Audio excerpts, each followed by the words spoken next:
The information shared on Light Body Radio is for educational and informational purposes only. The content of this podcast is not intended to be a substitute for professional medical advice, diagnosis, or treatment. Always seek the advice of your physician, licensed healthcare provider, or qualified wellness practitioner with any questions you may have regarding a medical condition or health goal. Dr. Lara May, her guests, and affiliates do not claim to cure, prevent, or treat any condition and are not responsible for any actions taken based on the information shared in this podcast. By listening to this podcast, you acknowledge that you are responsible for your own health decisions and that any actions you take based on the content are at your own discretion and risk. Thank you for tuning in to Light Body Radio.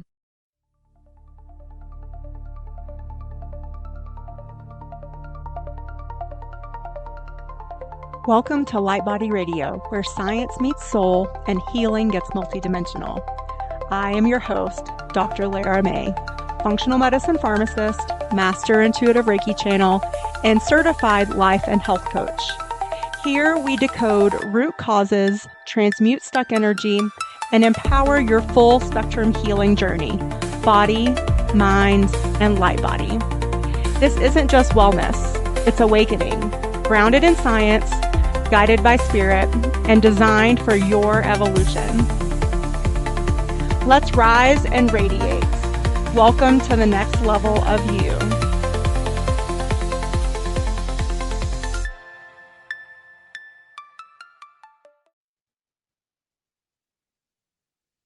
Hello and welcome to Light Body Radio. I am your host, Dr. Lara May, and today I have with us Diana Divine. She is a galactic shaman, author of Mastering Quantum Creation, Awaken the Phoenix Within, Manifest Your Reality and Reclaim Your Cosmic Power, and a pioneer in quantum energy technologies.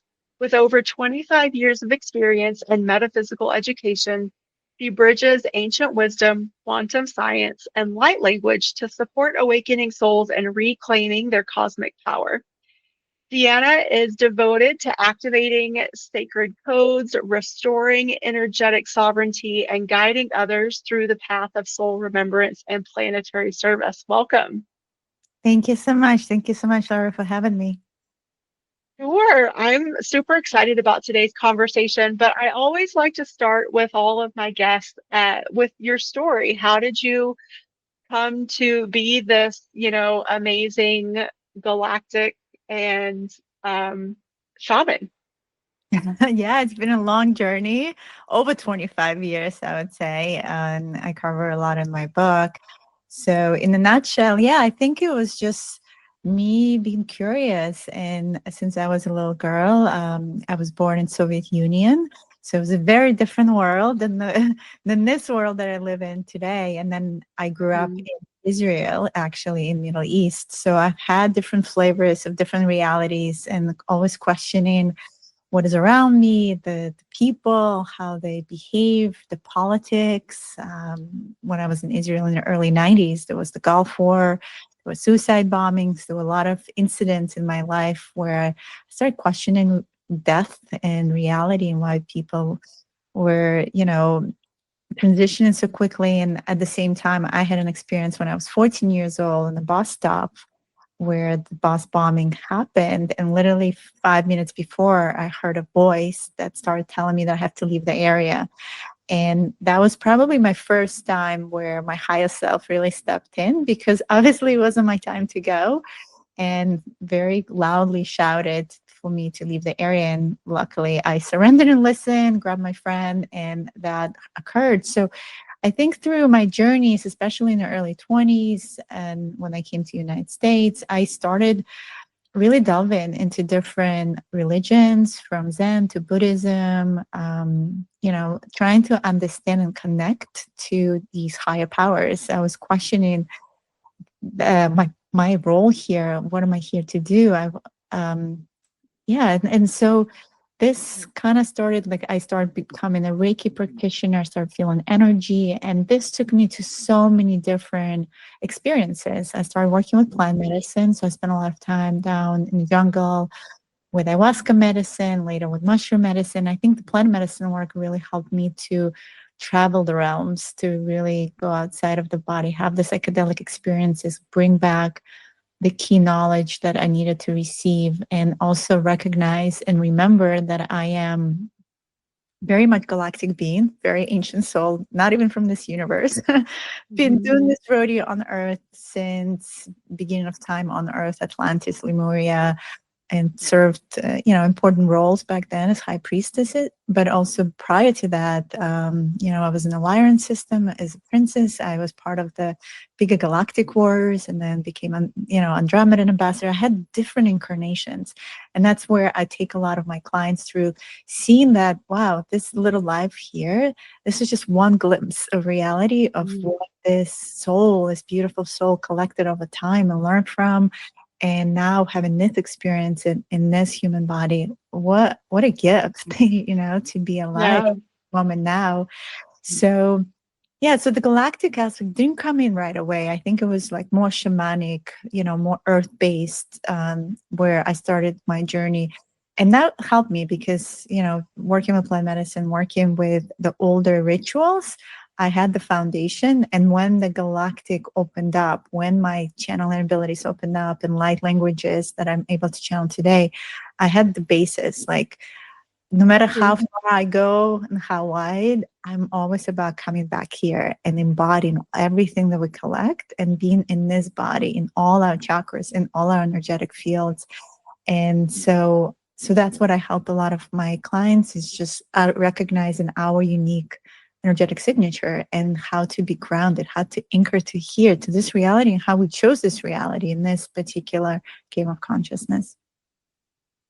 For sure. I definitely resonate with that. I love that. I have a similar path, I also am a Reiki master teacher and a channel, and I also now am aware that I am also a star seed with a variety of different lineages. But again, same, like it didn't come all at once. And I think it's meant to be that way, because in this human life, I think with our human brains, it can be overwhelming. I mean, you hear some people's stories of their Kundalini awakenings too.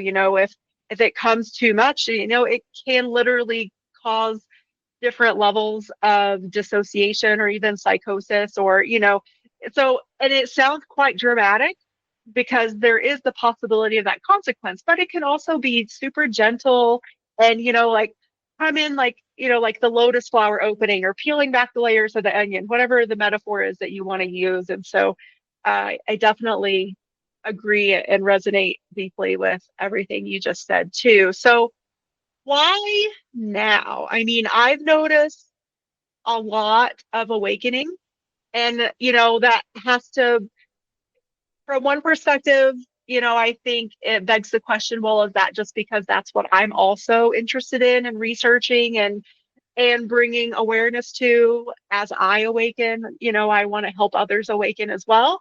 Or is there really this bigger thing, awakening, unfolding? What do you think?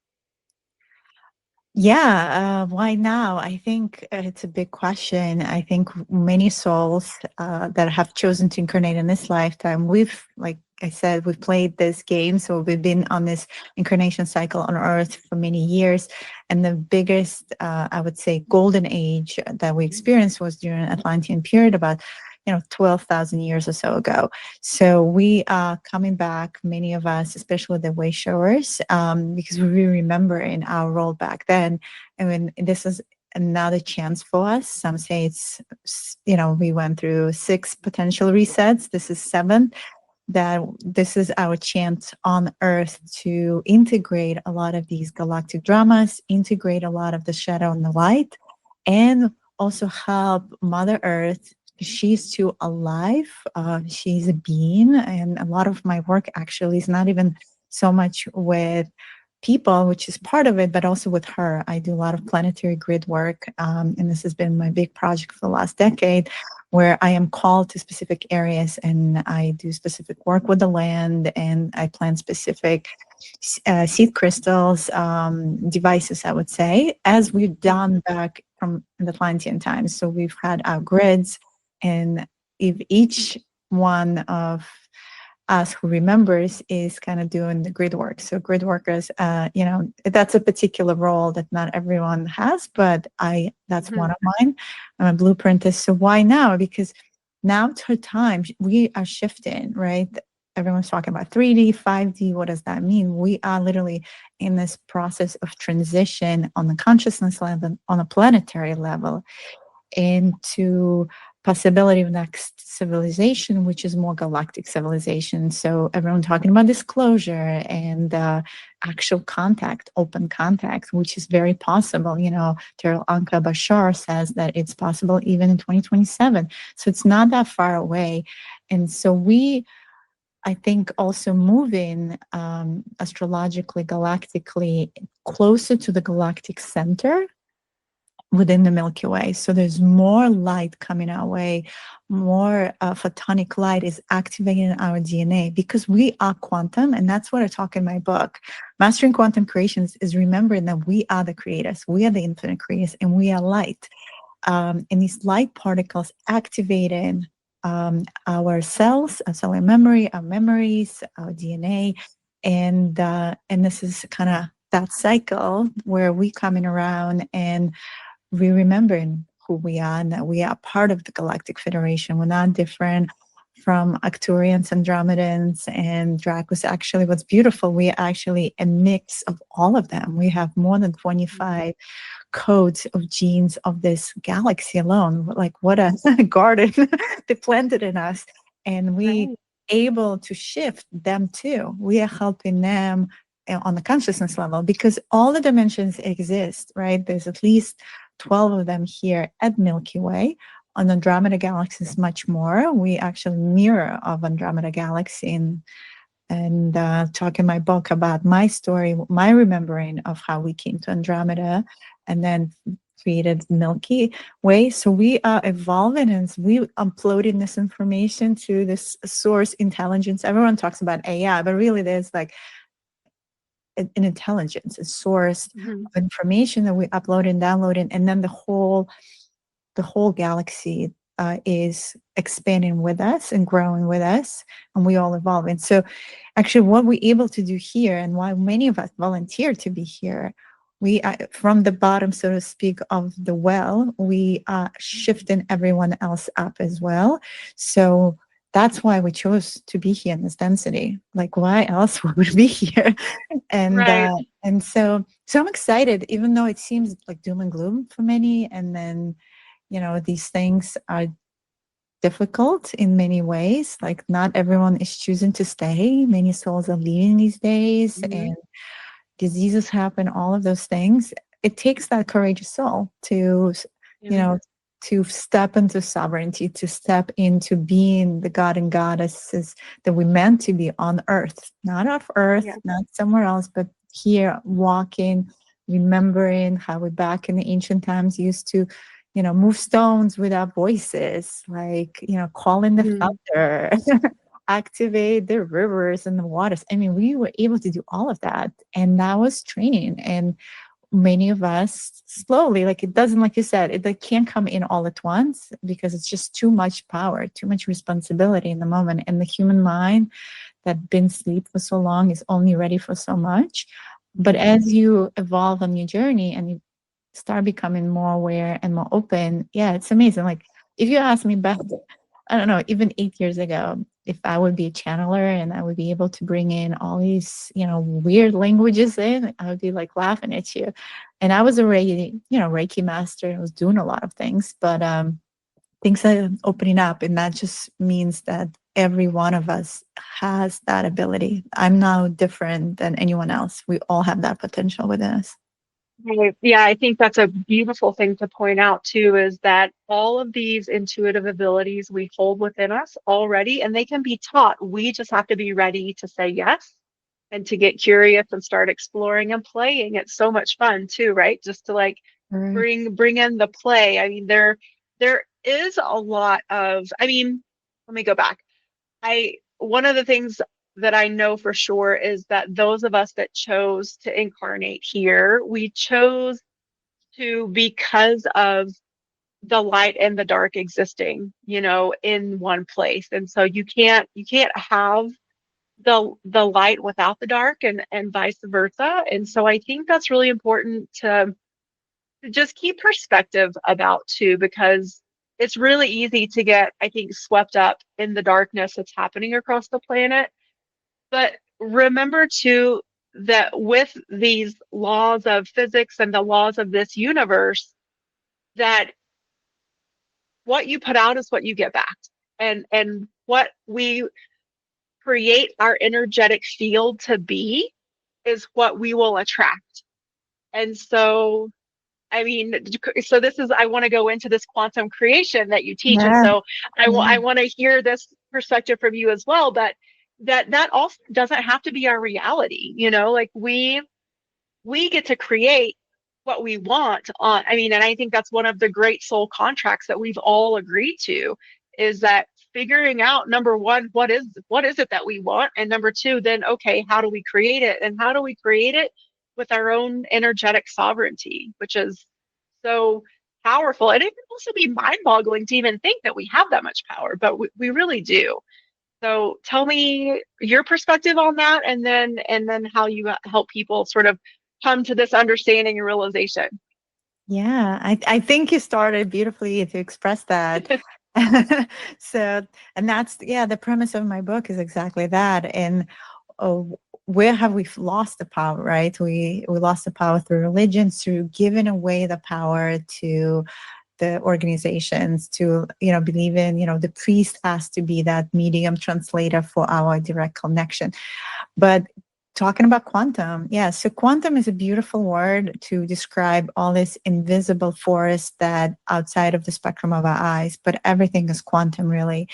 And it's just these subatomical, down to subatomical particles that exist around us. This is the energy force.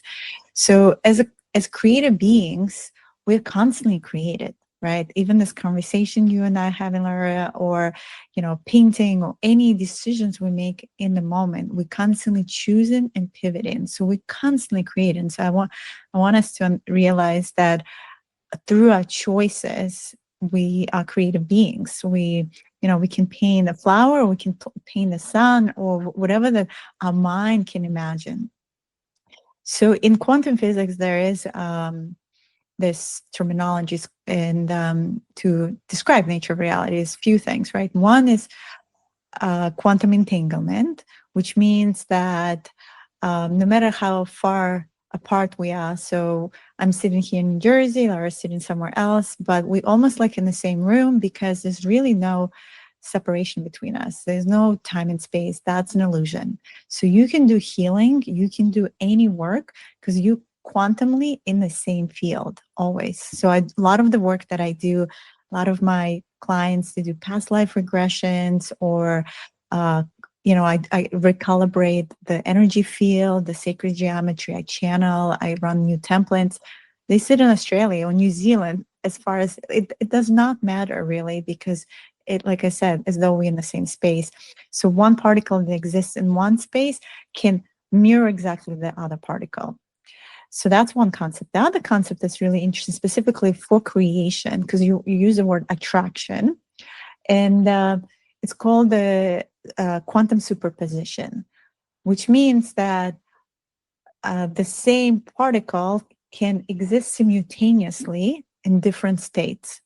So imagine, and I love to give this example to understand these difficult concepts, because I'm not a quantum physicist, so I had to come up with them myself to, understand them. So imagine like we watching a ballet, let's say, and there's beautiful ballerinas, and they all spinning on stage, and you have at least 6 ballerinas, right? That, they spinning, and each one is spinning its own way. But there's one ballerina that we all really like. So we all paying attention to that ballerina, and we want that ballerina to be kind of the winner, so to speak. She spins the most beautifully. So the more we pay attention to that ballerina with our intention and attention, she actually accelerates. And in quantum physics, it's like an ocean, right? And there are waves in the ocean. Those are the quantum waves. That ballerina starts having what's called standing wave. So her wave is getting larger and larger, and it hits a moment, a threshold, where all other ballerinas kind of fall away, all other weights fall away, and that ballerina wins. That means that particular choice, that timeline, that ballerina that we fed all our attention and intention is the one that moves forward. So from creation perspective, let's talk about timelines, right? So if all of us imagining and want and paying attention to the highest timeline where we live in beautiful communities together, where it's love and light, where AI is not a Terminator type of reality and iRobot, but more co-created with us like it does in other galactic systems, where, we all cohesively live together and we have that, let's say, peace and love as a main foundational framework. But we all feed in that with our intention, attention. We want only that. We're not getting distracted with other things. That ballerina is the one, that timeline is the one in our reality that's going to be created. Meanwhile, yes, maybe someone else is continuing feeding the other ballerina. And now what that ballerina might happen for them. That reality, that timeline is happening for them. But that's not the one that we constantly moving forward. So from superposition perspective, these parallel timelines and realities exist all the time. So everyone talks about bifurcation of realities that they like going to be so far apart.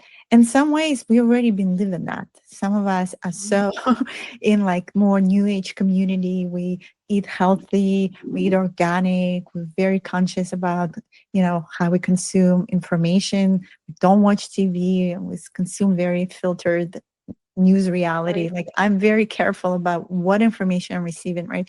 So I'm already living my reality very differently than someone who's sitting at every morning watching the news, bombarded by toxicity and all that fear vibration that's being fed to them. And then the choices they make throughout the day reflects that. So they choosing those other ballerinas that not really what we want. So in that way, that's how I explain it, because it's all existing. All these realities existing, but I believe we do have the power to make those choices just through our intention and attention. So that's why it's important to be conscious in how we experience our life.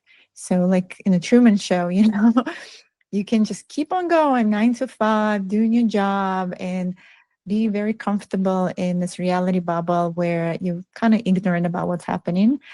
That's one way. Ignorance is a bliss in some ways, maybe. I choose to be conscious creator. I choose in every moment, what I'm creating. I choose how I interact with people. I live next to New York City. So I go, to the city on the train. I look at people, I smile, I interact, I'm sprinkling my fairy dust wherever I go and how I want that frequency to be around me and the environments I'm in. Or you can just pass through on your earbuds and never even pay attention to what's happening. That's another way. And some people choose that reality. So there's no judgment really, right? It's just constantly knowing where your vibrational state is, knowing what emotions you're experiencing. Are you waking up in the morning and you're feeling groggy? Do you want to stay in that kind of emotional home base? Or do you want to choose joy and love? And from that state, you get to create. Creation has to happen usually from higher frequencies, because if your energy field is chaotic and it is bombarded by the information, things like that, your energetic field is not stable. So therefore, creation can't fully happen. So that's why people are like, oh, I'm trying to manifest, but it's not happening for me. Well, you have to do the work. You have to, in my book, I cover some of these ingredients. You have to have emotional mastery. So to have you have to be in coherent state. Coherent state means your heart and your brain are synchronized. So there's a way to, it's like going hunting. I like to always give an example of my name, Diana, which is the goddess of hunting. So if imagine going hunting, when you're hunting, you have to be really steady. You have to really pay attention to your environment. You have to set your intention. You have to throw your arrow, right? And the arrow is where you put your intention. And so that's a concentrated energy of what exactly you want to, calling in the field, because the field has everything. So to your point of attraction, I don't use the word of attraction. It's more kind of co-creation in some ways, because as you put in your intention there, you throw in your error into the field, and universe is starting co-creating with you, because everything exists. So it's just more now has the hook, and it's like, this is what Lara or Diana want to create. This is what they want to feed. And now every morning we wake up, we trust and surrender that it's going to happen. So we're not controlling how it's going to exactly happen. We can put parameters. We can say, within a month, I would like, to meet this type of individual that would connect me to my next thing. Or, you can call in some things. So in that way, we say it's an attraction. But I actually think it's active co-creation, that we constantly dance in the field of potentiality.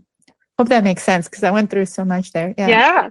No, it did. And I even had an aha as you were talking that you even came back to too, like when I use the word attraction now, just with that little clarification that you gave us, now I see attraction is almost like what happens when we're unintentional and unconscious about our Exactly. energy and what we're putting out. And even, I think that's probably where a lot of us start when we're learning about manifesting and all of these things. But really it comes back to that the deliberateness, or the being deliberate with our energetic field, with how we're vibrating, with what we're going to put out there, what we want to bring in. And like you said, then that becomes And what we don't as well. I exactly, think yeah. the what we don't as well, being clear about that, because I think it's also important to have those boundaries of what serves me, what doesn't serve me, because otherwise, if, like you said, we're not deliberate, then we also attract in a bunch of things that are not the greatest, and we're like, why is this happening to me? Poor me, putting ourselves in this victim position. Like, no, you actually created that. Yeah. Yeah. And that's a hard one for a lot of us to swallow, especially at different times in our lives. And, like wrapping our head around that too, that I have created even the things that I don't want. And, that's for me, that was a big step on that path of energetic sovereignty and again, like knowing that light and dark exist. We said yes to both when we said yes to incarnating. And that even when we're, on our soul path and doing our soul work, sometimes we're going to, you know, co-create something that we maybe didn't mean to. And that I think that just also helps us gain a deeper understanding. And it teaches us to like just pay even closer attention, excuse me, and be more present. Yeah, and with great power comes great responsibility. So being responsible for our own reality is important. That's, I feel, also part of the sovereignty that we reclaim in, that, sometimes it's also not against us, but for us. And it's like I always say, there was some ceremonies I used to lead, especially during COVID. I'm not doing those anymore, but I'm doing more like without the plant medicine, Kundalini activation classes. But I always say, sometimes it's not the ceremony that you want, but the ceremony that you need, because actually breakthroughs happen through breakdowns. Sure. That's the phoenix energy that I'm bringing in, the awakening of the phoenix within. Like, the phoenix rises from the ashes, right? But first you got to get into the ashes. You have to die. Part of you has to just peel off. You have to let go of it. It has to sometimes dramatically burn through. And you might be so resistant. The resistance is the biggest issue with any creation, because the ego, even though the soul might want it, the ego is still not ready to let go. And so then there's circumstances that happen, and some can be as severe as, car accidents or diseases or divorces, things that are kind of just like push us through, like full on pressing on gas, where you're just like flying and you're like, what the heck? what is happening? Like, why is this happening to me? And the way I see it, it's an acceleration here. And somehow, you were complacent. You were not doing the work. You did not want to do the work. You wanted to stay in your comfort zone. And this was one way to wake you up and shake you up. And so we have to look at that also from compassionate place and gentle place and say, okay, I understand. Like, there is a deeper lesson for me here. I remember back in the day, I just moved to New York City. This is like 15 years ago. And I was like so excited, and I was on the like spiritual path. And then all of a sudden I was studying yoga, and I was in yoga teacher training. And I wake up one morning, and just what we just learned about sciatica, I get this crazy excruciating nerve pinch in my right leg. The next thing you know, for months, I'm kind of wobbling through the city. I'm so slow because, the sciatica like just doesn't let you run as fast as you want to. And there was such deep truth there, such good, I call it turtle medicine, to slow down, because I needed that in that moment to go not so much out, it's New York City. I live right next to Times Square, not to be so out there, but actually go more within and have inward process. And the slowing down, slowing down was the best medicine I could have ever received, because through that I received so much. That version of me that was looking for exterior validation, it just didn't need that anymore. She was okay to just sit there for hours and just watch and be more observant, and stand in the middle of Times Square and feel all the chaos around her and just learn the medicine of stillness. And then within the stillness, there was a connection to the heart. There was a deeper connection to the soul, to the source. So, and sometimes that's what we need. So that's kind of how I see it. Yeah, one of my very favorite teachers is Esther Hicks Abraham. Yeah. She channels the Abrahams. And, she often says life is supposed to be easy. And I mean, that's so simple. But, we spend so much time as humans resisting the easy and, sort of browbeating ourselves down these paths that we either think are supposed to, or that, maybe like we've committed so much time to already, we can't face the possibility of defeat or the change in the path or the pace or the pattern or whatever it is. And it comes down to, you said earlier, which I completely agree with, and I talk a lot about too, is that self-compassion, self-forgiveness, and that understanding, that the openness to have that deeper understanding within ourselves, that, to uncover, okay, what is my work here? Maybe, it's as simple as just being loving and kind to everyone I come in contact with, so that maybe just from me today, they don't feel judgment, or, for example. But, that it can be difficult when we have all these things from this earthly world bombarding us. And I think that's why, again, like, we have to get specific and get picky about how we're going to be. And one of the other things that really changed my life was learning to care more about feeling good than anything else, and understanding that the law of deliberate intention, as she talks about, is that if it feels good, then it is going to pull me in the right direction. Meaning, like, if it resonates with my soul, not just like if it feels good in my body, but, like if full body resonates like this, I'm getting my intuitive hit. This is a yes, I'm going to go in this direction, versus, like maybe it's a job and you wake up every day and you're miserable and you hate it and you don't want to go. And maybe that's your sign to start looking for a different one, so that you don't have to do that anymore. So you can say no over here and yes over here. So it's also figuring out like what to say yes and no to. I so it's two words that I like to use. And actually, my friend and I, we were just in Turkey, and we were just kept on, like, we were in this beautiful bubble of energy, and things were just happening for us, and so many synchronicities. And it's beautiful ancient land. It's central Turkey, so it's like underground cities, all of that. But we were in foreign land, but yes, what we were following, we would call it the holy fuck yes. So it was just Oh, I like love it.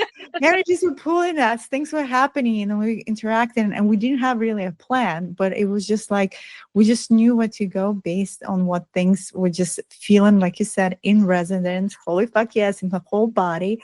And both of us were getting the chills, and I was like, this is what we're supposed to do today, and that's how it's going to be tomorrow. And just following the breadcrumbs, magic was happening all the time around us. We're getting all these freebies from people with Turkish tea everywhere, and we were just, but we were in the hearts, we were authentic, we were present, we were just paying attention, because paying attention is an important thing. And we were following what we called source overflow. So allowing the abundance overflow to come in, that we open and receptive to it. So back to resistance. If you feel is resistant and is like, I'm not ready for it, I don't want it, that guess what? There's no room for the container to bring you the source overflow, the flow of energies, the magic frequency that can happen. But if you start following that joy, the holy fuck yes, the feeling good, and you open yourself to that, yes, universe, I'm ready, bring it on, and your container is open for that, then expect only miracles, because they will happen to you. Such a different framework and such a different shift. Imagine if we learned that when we were little kids. Instead I of know, right? work hard, 9 to 5, study hard, study for the test. Like, there was no, it was always, so universe, and maybe Abraham Hicks talks about that too, but when I pull it all down, the other day I had this very transcendental experience, I would say, and I went really far out, probably the furthest I've ever went, through different universes, and it was all I was seeing is expansion, and contraction, expansion and contraction, and all these timelines were like create it, and then dissolve it, create. So, and then at some point I hit a moment, I was like, wait a second, what's the point of all of this? And then it was like this cosmic giggles, and they were like, there's no point, but you are making a point. And that's what it is. It's like we expand, and then we contract, we expand, contract. And that's kind of what we're learning how to do. And we get more comfortable with it the more we learn how to expand, knowing also after big expansions, like I came from Turkey, I also had to like lie down for 2 weeks and contract at home. And then, paying attention to your biorhythms, pay attention to the rhythms of life, but also your internal rhythms. How much expansion can you actually handle in your container, where you have to just hold it, and maybe just contract a little bit. You can't be expanding all the time either. How much can you give and how much can you receive? Right. Yeah, I think that's important for an important lesson that all light workers at some point, or energy, workers, whatever phrase or label you want to put on those of us, but that we have to learn is part of that energetic management is number one, how do we integrate what we are downloading and what we're learning through different travels, ceremonies, initiations, all of those things. Exactly. And then also too, integrating, but then grounding back into our bodies, because we're still earth beings. And until our soul decides to check out, for us to go, back to the source from which we came, that's, I think that actually can manifest in a lot of physical ailments for a lot of people, because they're not grounding, whether they're a light worker or not and aware of it. A lot of people are just so out of their body that I do a lot of that with my clients too, is just, okay, come back into the body again, just listen to that heart space, align your breath with your heartbeat again. Yes, for sure, that heart coherence. Yeah, and I'm also noticing other thing that came up, especially the last couple of weeks. I'm observing that the lower chakras, especially like the root, sacral, the solar plexus, that's where, especially even masculine energy, either it's over dominated or it's not there altogether. So that goes back to the grounding, right? Like all the chakras actually activated where the blocks are, because a lot of the fear vibration also sits in the lower chakras, right? Those are like the lower dimensionality. And yeah, like really scanning yourself and seeing it, but also having practices in place to support your body. So if you don't have practice, it is time for you to have one, whatever resonates for you, whether it's breath work or qigong or kundalini yoga, or however way you can manage your energy field and just have the moment to see like where are you connected and where you're not connected. So when we say grounded, that just means it's disconnected. Like you said, the energy is all out here, but it's not in the body.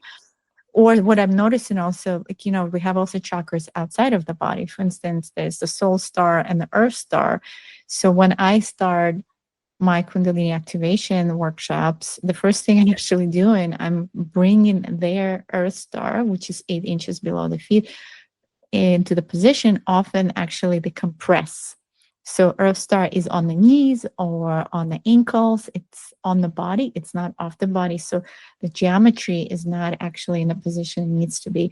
So that happens too. So these chakras are important because these are centers of creation, centers of dimensionality of us being here. So yeah, having practice, like again, practice promotes presence, all of it. It's so important, whatever it feels right, because it's going to be different. And sometimes you can, loop them around. You don't have to do the same thing every day. You get bored too. Yeah. For sure. Yeah.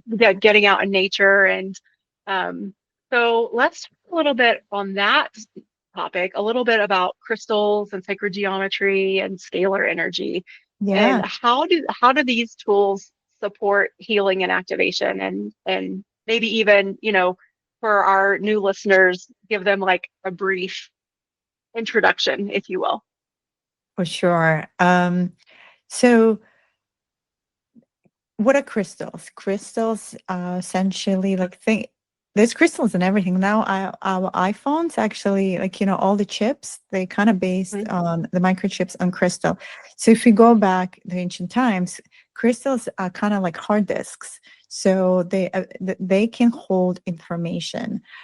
And we can work with crystals that have different properties to interact with that information. So our field, like I said, our original blueprint, we are angelic beings, right? We are beings of light. And all that information already exists.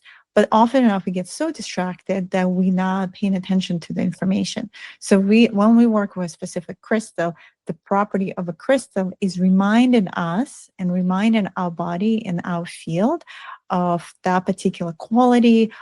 Some people, for instance, use tourmaline for protection, but is the crystal really protecting? No, it's more how it's interacting with your biofield. So that's on the crystals. When it comes to quantum technology, it's similar in nature in the way that, again, it's not like the technology is healing you. The technology is essentially creating a 0-point field where it reminds you that optimal place. Let's say if you were sitting by a waterfall and you had all these beautiful, ionic light coming your way, you would just feel lighter. You would feel more coherent, get back to coherence. It's all about harmonization and coherence and resonance. So the universe loves harmony, right? So if you look at all the sacred geometry, like from a flower to shell, everything has its beautiful patterns of creation because they harmonize, they're just beautifully structured. So if we just start from energy has to somehow physically manifest itself. So it starts putting itself into containers of light. So the sacred geometry, like flower of life, as many of us know, and then Metatron cube. So like Metatron cube is the one I have on the side, is just another beautiful sacred geometry. Many of these geometries are just angles of energy. Like think of them like containers of the energy and consciousness. So the more perspective, the more sacred corners, so to speak, you have, the more you're able, for instance, to see the situation from different realities. And so before we were human beings and we were just energy, the architects of reality, 6 dimension or so, created these sacred geometries. And then these sacred geometries basically consciously created into form. And this is one form. Now the galaxies are different forms. All those forms are beautiful. The co-creators had an idea. Actually, it's very interesting. In Andromeda Galaxy, we couldn't create physicality because vibrationally it was too high.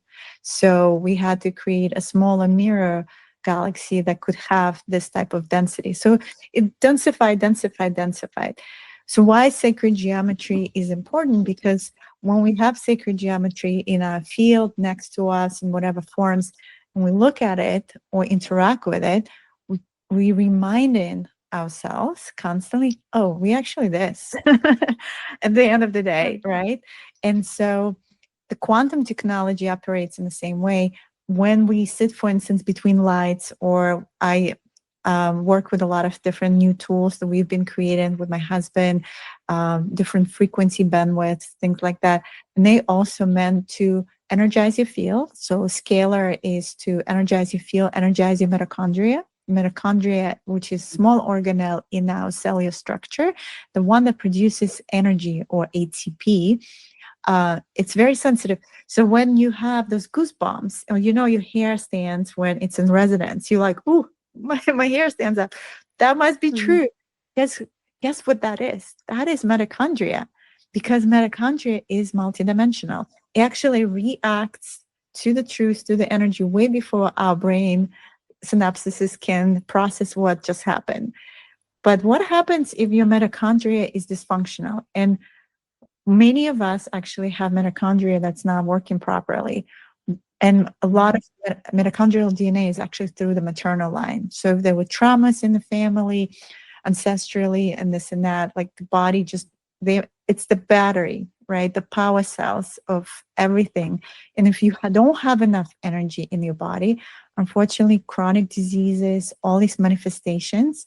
And what is disease? Disease is lack of ease, right? So as we have resistances and traumas and all of that, the mitochondria is not working properly, then the body in the field just doesn't have enough energy to be in its optimal alignment, because all of this is to come back to original blueprint. So this is what quantum is for. And I believe quantum technology, and like with the med beds, everyone talks about, we've been creating our med bed, and we have these crystal lights and we lie under it. And as I feel exhausted after a day and I lie there, I go right into parasympathetic, which means my nervous system comes down. It's no longer in fight or flight. I can relax. I'm allowing my cells, my organs to regenerate themselves. And I come out much more energized because finally my system could relax. And as we are bombarded by EMFs, 5G towers, you name it, right now there's just too much noise in the air. Our systems are not able to relax. So if they're not able to relax, they can't get back into alignment. And that's what all of this, I feel, is for, is constantly coming back to alignment and, being deeper with what we meant to be doing, how we meant to be in, which is relaxed, not stressed. Right. Yeah. So before we wrap up, let's talk a little bit about the grid work and the earth activation that you've been doing. So tell us a little bit about that. Like, what is it? How do you do it? Where do you do it? Can people do I it can't themselves? disclose too much about it because it's a secret project in some ways. I can talk about it, but I can't say exactly what I'm doing, just because if we go back to Atlantis, the grids got hijacked. And they got hijacked by kind of higher beings, but I think there was a reason why things were secretive, why we had secret schools and mystery schools, and not all information was disclosed, because and it's not like, oh, it's like a special society. No, it was just because there was reverence around it, and because there's certain things that not everyone needs to know. But in a nutshell, everyone can do grid work. It's connecting to earth, and it's listening. And my journey, I've been called to places around the world in the last decade or so where there's a specific vortex of energy or a specific connection that just needs your energy, needs your light codes, because each one of us carry these particular, like we were saying, this particular information that we brought from the stars. And it's time for Earth to reawaken. And so she needs you there. So think of it like I like to call it like acupuncture. Like you get the needles in, but she needs Mhm. needles as well for her to also activate and remember. And that's how I really see it. It's more like being called, listening, coming there with a lot of reverence, with a lot of offerings to the land, because there's other elemental beings that live there. And however you feel is, you need to activate the land, because it will be very different for each person how they do it, and you know how they remember. And I feel like presence alone is even enough. And like you said, being with nature, being with the trees, listening to the trees, there's something that is um, reciprocal, meaning you Mm. activate the land, and the land also activates you, especially Mhm. vortex sites. For instance, Sedona is one of my favorite places, and I go there almost every year. I just had a retreat there in April, and every time it's different. Every time the vortex interacts with you differently, and your connections, because you grow too, are different, and you receive new downloads in the way you interact with the land, and how you receive information. So, but you can also do it locally in your community. If there is your favorite park, and grid work can even mean like you just going and making sure the park is clean, that give your trees a hug, that you just maybe sit on the bench there and do breath work, and you connect with everything that there is there. You are part of this interconnected, woven tapestry of reality. Mhm. And paying attention to that. The trees talk, everything talks. Mhm. And so there's no right or wrong really of how to do planetary work or grid work. I think it's how that shows up for us. And I believe that is always correct. Yeah.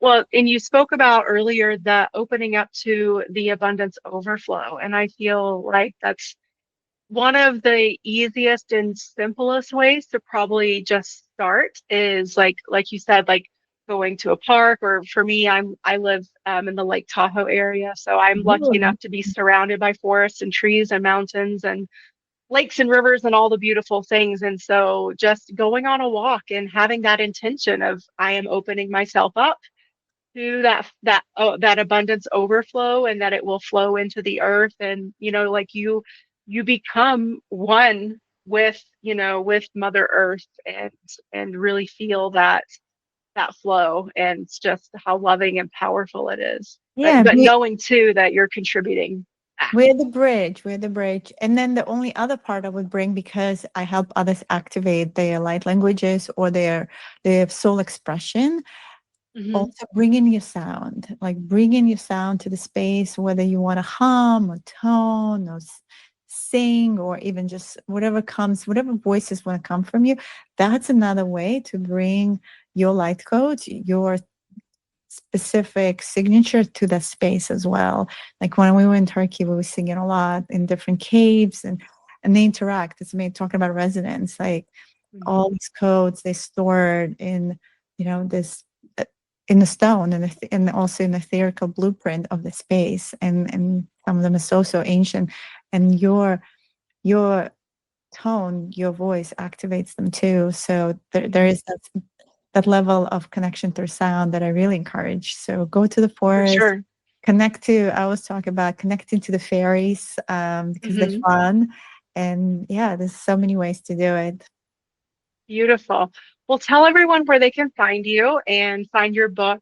And then, oh, there's also, we have a your soul code mystery also. So tell everyone Yes, about all the good things. Yeah. yeah, definitely. So, to learn more about specifically what I was talking about, opening your soul expression or soul code mastery, your divine languages, in deeper connection. If you want that, you can bring that in, and you can use it in any modalities. It's such a beautiful thing. I feel everyone now. We've all been talking about telepathy, but I do believe light language, or source language, as I call it, is evolution towards telepathy. It's our pure heart expression. And so, yes, sourcelanguage.org is the website. And there's actually a course you can take it, and with coaching, without coaching. I have actually for 8/8 for Lionsgate a free webinar and activation we do every few months. So you're welcome to that. It's at webinar.sourcelanguage.org. You can sign up for that. My book is available on Amazon. It's been doing great. Mastering Quantum Creation. You can see it behind me. Awaken the Phoenix Within, Manifest Your Reality, and Reclaim Your Cosmic Power. So I cover a lot of these chapters from, light language to sacred geometry to what we're talking about, quantum creation. I packed a lot in there, but through my journey. And so it's relevant. It has activations and website where you can do meditations with the book as well. And lastly, I want to open the card for us. Somehow, during this process of writing a book, I also created an oracle deck. It actually was channeled. It was, as I was finishing it, I got guidance to create a tool. So it's been really great. So let's see what the message for us. Oh, wow. Look at that. Oh, that's beautiful. Yes. So this is Ma'at, the Cosmic Law 1. And for those who are not familiar, Ma'at comes from the ancient times. That was like the order of principles of Ma'at is how in ancient Egypt they lived by. They had 42 principles and more. But it's essentially about balancing the equation. The principle of divine balance governs all things. Align your thoughts, words, and actions with divine order to restore harmony.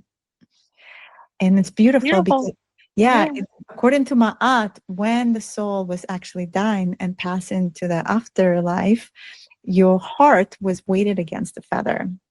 So if your heart was lighter than the feather, then it would move on. And if it was not, it had some other trials. So that's how they lived. So it's always about finding that balance, right? Everything we're talking about between shadow and the light, finding the balance within yourself. And being conscious creator, observing it all. Like, how are my actions aligning with my integrity? How, choosing how your day starts. Like, just, go to joy, get really excited about your day, put out there, call in that magical frequency into your life and just be open to receive. Yeah.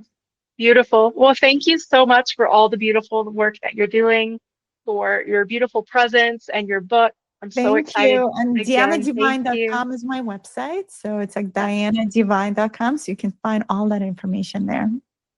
Beautiful. Thank you so much. And everyone, definitely check out the book, the Oracle card deck, the course, whatever you are attracted to or called to. Don't doubt your intuition. Just say yes. Well, definitely say yes, and say yes to source overflow. Yes, source overflow. I love it. Thank you so much. And we'll catch you on the next episode, everyone. Thank you, everyone. Many blessings. Thank you for joining me on Light Body Radio, where functional medicine meets intuitive healing and transformation happens on every level. If this episode resonated with you, please like, share, and if you're ready to go deeper, visit drlaramay.com to book a functional medicine consultation or an intuitive healing session. Whether you need to rebalance your body, clear your energetic blocks, or reconnect with your soul's purpose, I've got you. You can also follow me on Instagram or TikTok at Dr. Lara May for daily inspiration, energy updates, and healing tools. Remember, your healing is multidimensional, and so are you. Until next time, honor your body, trust your intuition, and activate your light.